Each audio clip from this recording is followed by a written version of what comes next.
ला तबला पहन ला। शादी होते ही तू बहुत समझदार हो गई बाड़े। अरे हमके पहले पता होइत ना तब तो हर बाल विवाह कर देले होती। 1 महीना लड़का के रखही के पड़ी और हमारा भी रहा।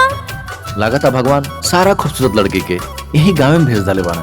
तू हमरा के बहुत बहुत पसंद बाड़ा। कितना प्यारा कितना भोला सीधा सच्चा लगे है मेरा पति मेरा कृष्णा लगे है।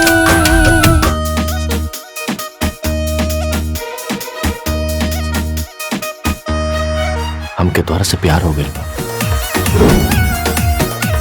जौन हमरा साथे भइल बा उ पुण्य ह कि पाप ह? काहे हमरा से दूर दूर रहेला हो, काहे प्यार वाली बतिया न कहेला हो। हम कहतानी तोहरा फील में हे राजा जी जियतानी मुश्किल में जब हाथ लगल बा दिल में। हमरा पता बा कि राउर जबरदस्ती शादी भइल बा। ई का मजाक बा? हमार बियाह तोहरे संगे भइल बा। लगन पत्रिका के बिना ब्याह ता हो गई। शुक्रवा बैठ गई बा। हाँ थोड़ा गुस्सा है थोड़ा प्यार है, बिना दांव पे जाने सार है। भौरा है बेबस कली मुरझाई है, और गुस्से में उतर के लगे चाँद जमीन पर आई है।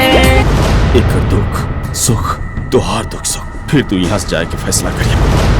महापूजा वाला दिन कृष्णा और मेनका के देख लो का एक साथ है तू। भैया कृष्णा जी और मेनका के बीच में जीजा और साली का संबंध बा। रहल बात मीरा के, ओकर हम पूजा करीले। जीजा हमरा दिदिया के रखी हो खयाल, न तो हम दे हो हजार गारी जीजा। ई गुड्डा का शादी ना ई गुड़िया से हम बड़े धूमधाम से करैले रहनी है, लेकिन अब ई गुड्डा को ई गुड़िया पसंद आ गई बा। धोइले रही बाजाजी कुर्ता उतार के कुर्बा में आजा, नहीं आके नदी में नहाला राजा जी। कृष्णा के घर से अपने दिल से आजाद कर दो भैया।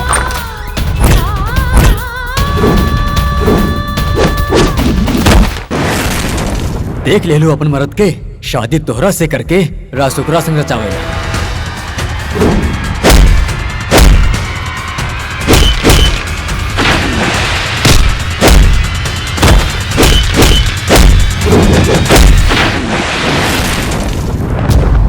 इनकर साथ कबो मत छोड़िए। तू तो हमार बहन बाड़ू। आत्मा अपने साथे लेके चल गईली और इस शरीर हमरा पास छोड़ गईली। छोड़ सारे शिकवे गिले, दिल के है फूल खिले, प्यार के तराने लाया रे। मीरा ओ मीरा तेरा कृष्णा आया रे, मीरा ओ मीरा तेरा कृष्णा आया रे।